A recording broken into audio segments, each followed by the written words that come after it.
दादरी कांड और गुलाम नबी पर बोले पीएम मोदी, कहा दादरी कांड देश के लिए दुखद घटना, केंद्र के हाथ से पीएम ने किया इनकार।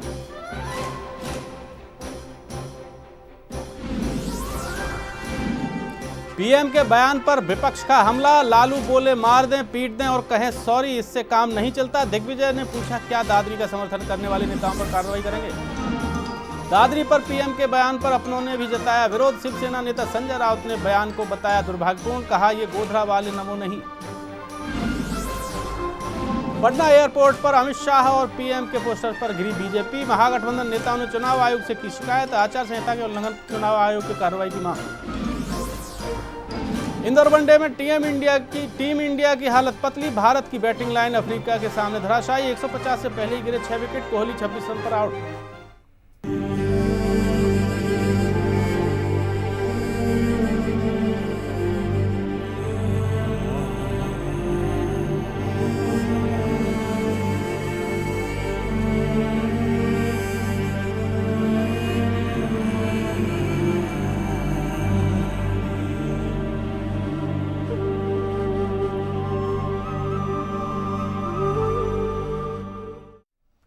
नमस्कार, मैं हूं हीरेंद्र राठौड़ और आज A to Z की खास पेशकश में आपका स्वागत है। आज बात करेंगे पीएम मोदी के दादरी पर दिए बयान की। हाल ही के दिनों में दादरी कांड एक ऐसा कांड रहा जिसकी वजह से देश विदेश में पीएम मोदी की चुप्पी पर काफ़ी आलोचना हुई। अब पीएम मोदी ने खुलकर दादरी घटना पर अफसोस जता दिया है, लेकिन इसके बाद भी पीएम को विपक्ष ने घेर लिया है और पीएम के बयान पर ही सियासत करनी शुरू कर दी है। आखिर क्यों घेरा है पीएम को विपक्ष ने? बार बार पीएम की ऐसी घटनाओं को लेकर आलोचना करनी कितनी जायज़ है? इन्हीं मुद्दों पर हम बात करेंगे और चलिए शुरू करते हैं। दादरी के दर्द के साथ मोदी।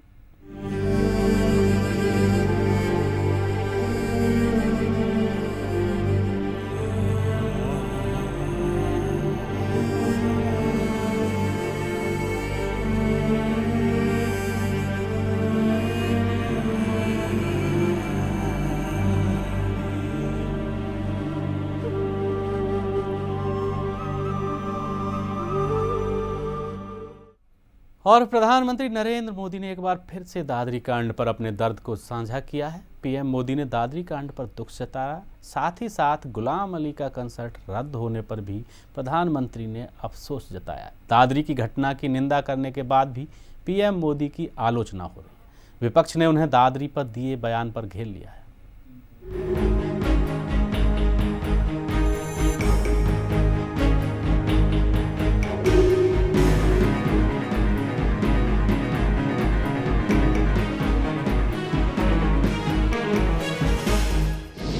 दादरी के दर्द के साथ मोदी, अब दादरी ना हो दोबारा। जी हां, एक बार फिर से देश के प्रधान सेवक प्रधानमंत्री नरेंद्र मोदी ने दादरी पर दुख जताया है। एक अखबार को दिए इंटरव्यू में पीएम ने दादरी की घटना को दुखद बताया। साथ ही साथ उन्होंने गुलाम अली के कंसर्ट को रद्द करने की घटना को भी दुर्भाग्यपूर्ण करार दिया। वहीं ऐसी घटनाओं पर हाथ झाड़ते हुए ये भी कहा कि सरकार का इससे कोई लेना देना नहीं। प्रधानमंत्री ने विपक्ष पर यह भी आरोप लगाया कि वो संप्रदायवाद का हवा खड़ा कर अल्पसंख्यकों को वोट बैंक की तरह इस्तेमाल कर रही है। मोदी ने कहा कि भाजपा ने कभी ऐसी घटनाओं का समर्थन नहीं किया। विपक्ष ऐसे मुद्दे उठाकर भाजपा के खिलाफ सांप्रदायिकवाद का हवा खड़ा कर रहा है, लेकिन क्या वो खुद ध्रुवीकरण की राजनीति नहीं कर रहे हैं? साथ ही साथ मोदी ने कहा, पहले भी इस प्रकार की बहस होती रही है। बीजेपी ने हमेशा छदम धर्मनिरपेक्षता का विरोध किया है। अब फिर से दुर्भाग्यपूर्ण सामाजिक बेचैनी के बीच इस प्रकार की बहस हो रही है। इस बहस को वार्ता और विचार विमर्श के जरिए सुलझाया जा सकता है।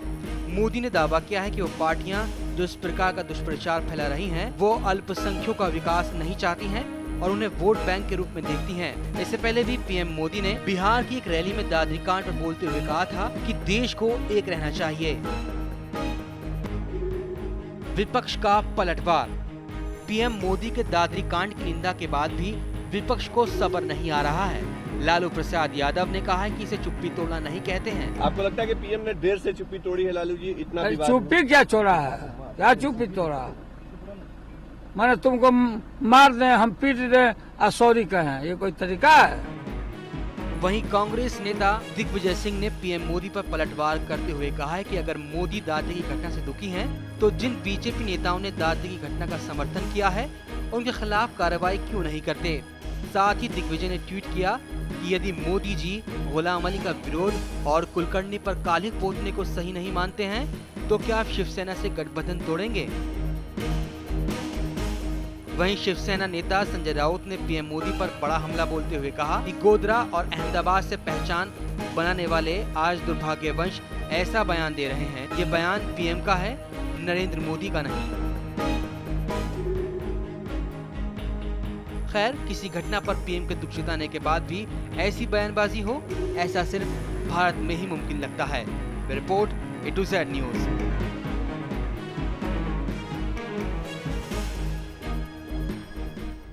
और जिस तरीके से इतने दिनों बाद प्रधानमंत्री नरेंद्र मोदी ने दादरी की घटना पर अपना बयान दिया है, जाहिर सी बात है पहले विपक्ष उन्हें इस बात पर घेर रहा था कि प्रधानमंत्री इस पर बयान दें, और जब उन्होंने बयान दिया तो इस बात पर घेरा जा रहा है कि इतनी देर बाद क्यों और इस तरीके की बात क्यों। और हमारे सहयोगी अली अब्बास नकवी हमारे साथ जुड़े हुए हैं, उनसे बात करते हैं। अली, जिस तरीके का बयान प्रधानमंत्री नरेंद्र मोदी का आया है पूरे मामले पर, और उन्होंने साफ तौर पर ये ही कहा है कि केंद्र सरकार का इन दोनों ही घटनाओं से कोई लेना देना नहीं है, चाहे गुलाम अली के कंसर्ट के रद्द होने की बात हो जो मुंबई और पूना में होने वाले थे, या फिर कि दादरी की घटना हो जहां पर के एक व्यक्ति की मौत हो गई। दोनों ही राज्य सरकारों के मामले हैं। इसके बावजूद विपक्ष कहीं ना कहीं लगातार प्रधानमंत्री को घेरने की कोशिश कर रहा है।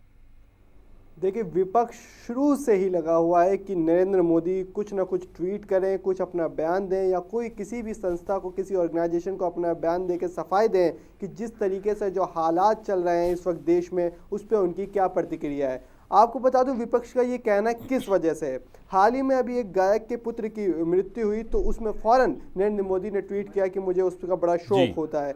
हाँ, कहीं भी प्रधानमंत्री नरेंद्र मोदी जाते हैं तो फौरन बताते हैं कि आज मैं यहाँ गया, आज मैं वहाँ गया, आज मैंने ये संबोधित किया। जरा सी देश में कुछ भी अनहोनी हो या होनी हो तो नरेंद्र मोदी प्रधानमंत्री का हमेशा ट्वीट या एक न कहीं से बयान आता जाता था। लेकिन इतना बड़ा इशू होने के बावजूद अंतर्राष्ट्रीय मीडिया ने जिसे पकड़ लिया हो, अखलाक की मौत का मामला, अभी तक नरेंद्र मोदी ने कोई बयान नहीं आया, जिसके बाद से विपक्ष ने इस पर पूरी तरीके से इन पर हल्ला बोल दिया। और उनकी हर किसी की यही मांग थी कि जरूर प्रधानमंत्री कुछ ना कुछ बोले।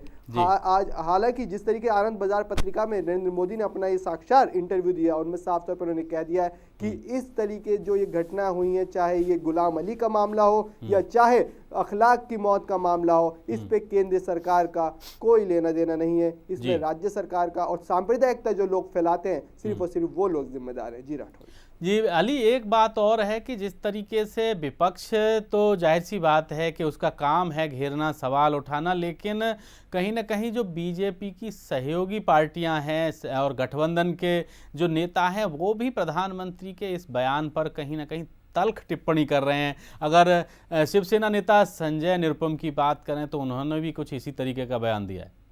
बिल्कुल, मैं बताना चाहूँगा शिवसेना ने सांसद संजय राउत ने बयान दिया है कि जिस नरेंद्र मोदी ने अगर ये बयान दिया है जो इस पे अपने आप को दुर्भाग्यपूर्ण बताते हैं, तो हम ये कहेंगे कि वो हमारे प्रिय नरेंद्र मोदी नहीं है। ये वो, हाँ, प्रधानमंत्री ज़रूर हो सकते हैं लेकिन वो हमारे प्रिय नरेंद्र मोदी नहीं है जिनका नाम गोधरा और अहमदाबाद के लिए जाना जाता है। तो ये भी एक बहुत बड़ा बयान है जो संजय राउत ने, शिवसेना के सांसद और राष्ट्रीय प्रवक्ता ने दिया है कि नरेंद्र मोदी का जिस तरीके से दुर्भाग्यपूर्ण कहना, इस घटना को ये दुर्भाग्यपूर्ण घटना नहीं है। और साथ ही साथ इस पे जो विपक्ष ने भी एक हल्ला बोल दिया है कि अगर आपको लगता है कि गुलाम अली के साथ जो हुआ ये दुर्भाग्यपूर्ण है तो क्या आप शिवसेना के साथ अपना गठबंधन तोड़ेंगे। तो ये एक तरीके से पूरा एक कह सकते हैं एक भूचाल मचा हुआ है शिवसेना और एक, क्योंकि आपको बता दूं साथ ही साथ में शिवसेना की जो गठबंधन हैगा वो मुंबई में बीजेपी के साथ साफ तौर पर देखा जा रहा है। लेकिन अभी कुछ ही महीनों में नगर पालिका के भी चुनाव आने वाले हैं, इस पर साफ तौर पर एक असर देखने को मिल सकता है।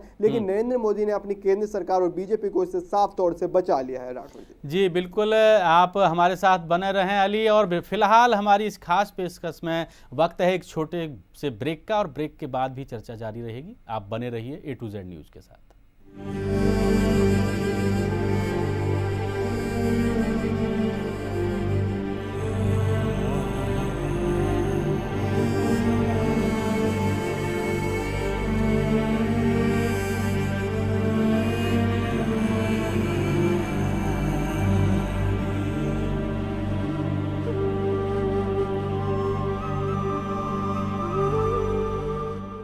ब्रेक के बाद एक बार फिर से आपका स्वागत है। और प्रधानमंत्री नरेंद्र मोदी ने दादरी की घटना पर एक साक्षात्कार दिया है और इसके साथ साथ पाकिस्तानी गायक गुलाम अली के कंसर्ट रद्द होने पर भी उन्होंने कहा है। उसको लेकर राजनीतिक गलियारों में बयानबाजी लगातार जारी है। और बीजेपी नेता विजय सोनकर शास्त्री से बात की हमारे सहयोगी मुन्ना राय ने। आइए सुनवाते हैं कि उन्होंने क्या कहा।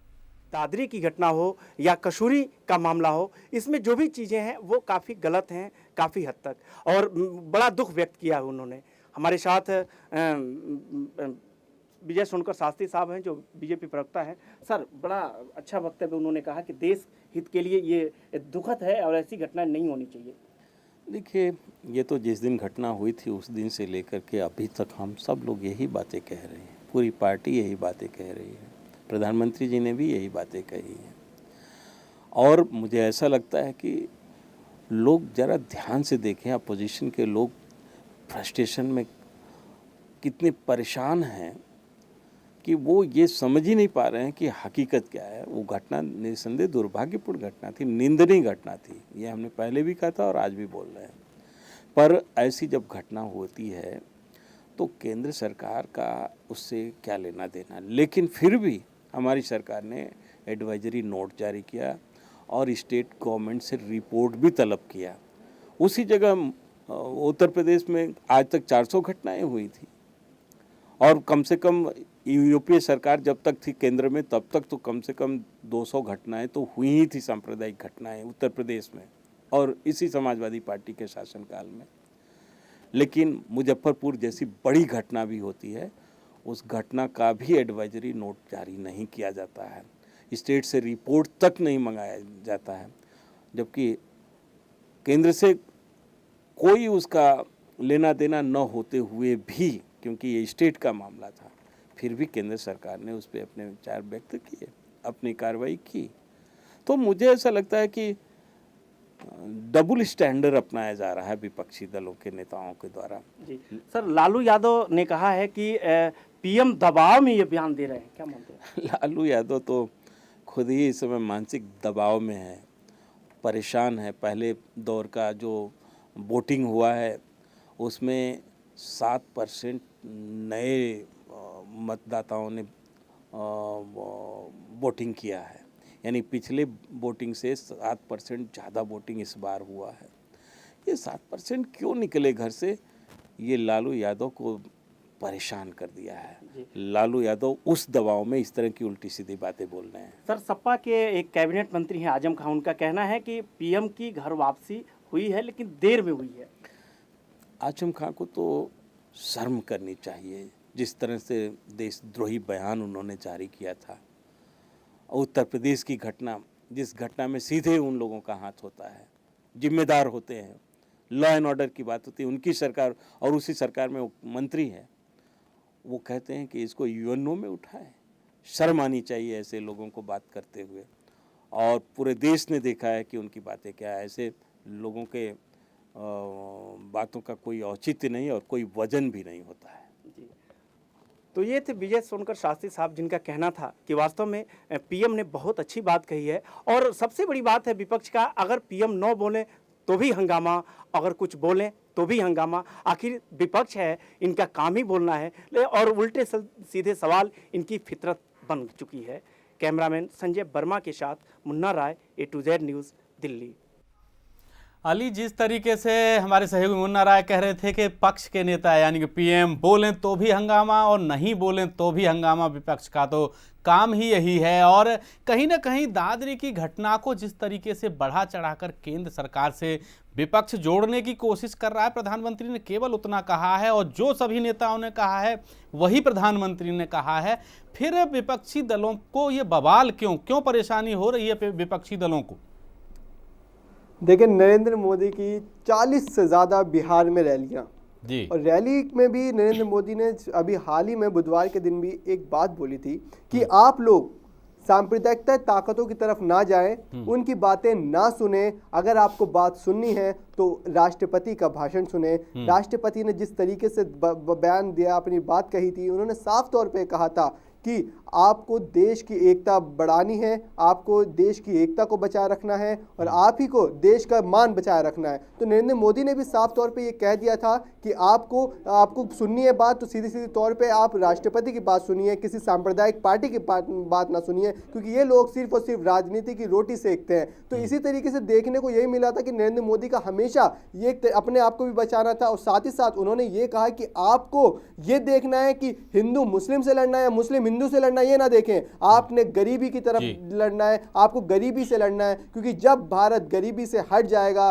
तो देश का नाम अपने आप ऊंचा होगा और जब देश का नाम ऊंचा होगा तो ये छोटी छोटी वारदातें भी अपने आप दूर होती जाएंगी। जी जी जी बिल्कुल अली, और हम ये भी कहना चाहेंगे, ये भी पूछना चाहेंगे, जानना चाहेंगे कि जिस तरीके से फिलहाल विपक्ष प्रधानमंत्री को लगातार घेरने की कोशिश कर रहा है और कहीं ना कहीं एक कोशिश ये भी की जा रही है कि इस मामले को इस तरीके का रूप दिया जाए कि इसको दो जातियों या दो धर्मों का बना करके रख दिया, चाहे बेशक ये एक इत्तेफाकन घटना थी, तो कहीं ना कहीं विपक्ष ये कोशिश भी कर रहा है।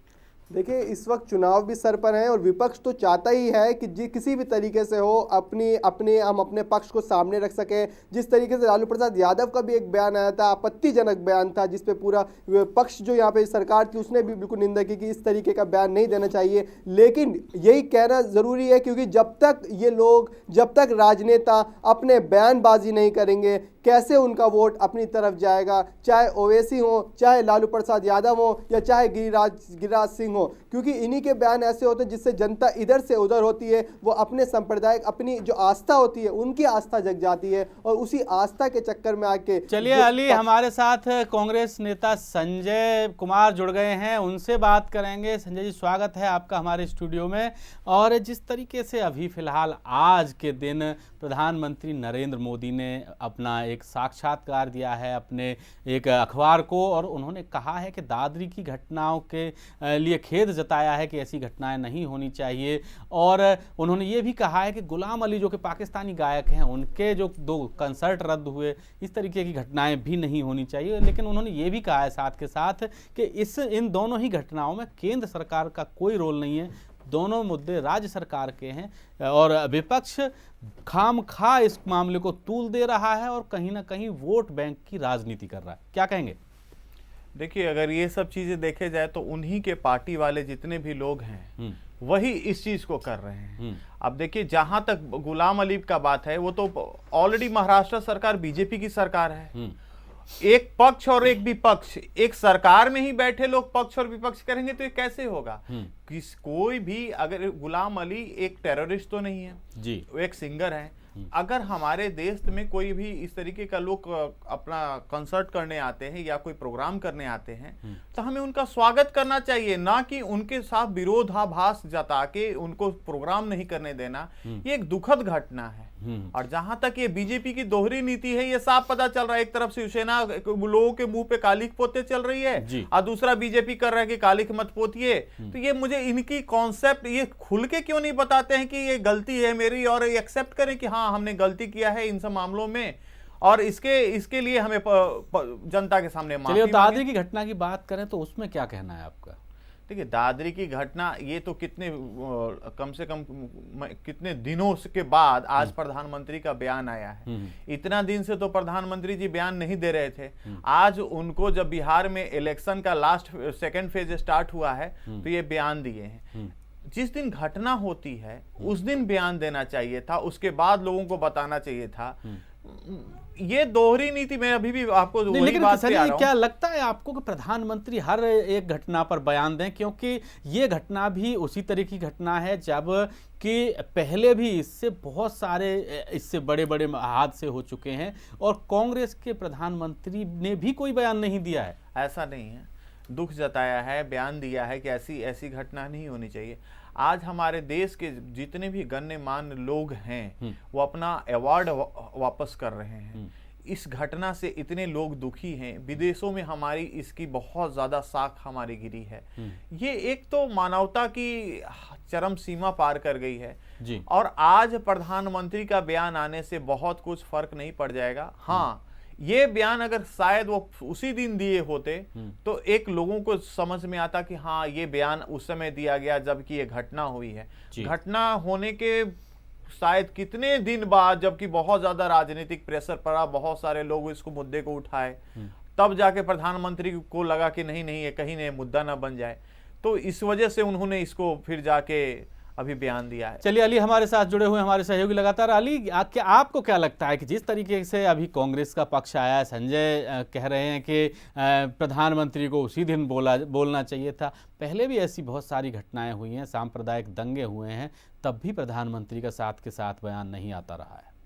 बिल्कुल, देखिए नरेंद्र मोदी अब अपने आप की जो छवि बनाई है, आपने देखा हो जब से चुनाव हुए, चुनाव से पहले जब लोकसभा चुनाव थे तो नरेंद्र मोदी हमेशा मीडिया के सामने आए, हर चैनल को ज़्यादा उन्होंने, कोई भी बड़े बड़े चैनल हो सबको इन्होंने इंटरव्यू दिए, अब प्रेस भी कॉन्फ्रेंस किए साथ साथ बैठ के। लेकिन जैसे ही लोकसभा चुनाव के बाद से नरेंद्र मोदी ने एक तरीके से मीडिया के सामने आना बिल्कुल बंद कर दिया है, ना वो कोई बाइट देना चाहते हैं, सिर्फ उनका एक जो मीडिया रह चुकी है वो है ट्विटर, और ट्विटर से ही वो अपने हर चीज़ के बारे में बताते रहते हैं। हाँ, अब ये नरेंद्र मोदी ने अपनी एक जो छवि बना ली है वो ये बना ली है कि वो सिर्फ और सिर्फ देश की आगे, देश को किस तरीके से आगे बढ़ाए, विदेश दौरे में किस तरीके से वो भारत का नाम ऊंचा करें, उस चीज को वो ज्यादा जोर दे रहे हैं। यहां तक कि इसको छोड़ दिया उन्होंने कि देश में क्या क्या अंदरूनी मामले चल रहे हैं, क्या कोई यहाँ पे सांप्रदायिक दंगे हो रहे हैं, उस चीज को सिर्फ बीजेपी जो है, बीजेपी प्रवक्ता वो संभाले हुए हैं। जिस तरीके से एक बात देखा जाए, इस पर गौर करें, और नरेंद्र मोदी देश को किस तरीके से आगे बढ़ाया जाए और क्या क्या भारत की योजनाएं चल रही हैं विदेशों के साथ, उस पर ज्यादा जोर दे रहे हैं। तो इसीलिए कहा जा सकता है, जिस तरीके से बीजेपी वाले भी हमें बताते हैं कि यही बात है कि नरेंद्र मोदी इस मामले पर अपने बयान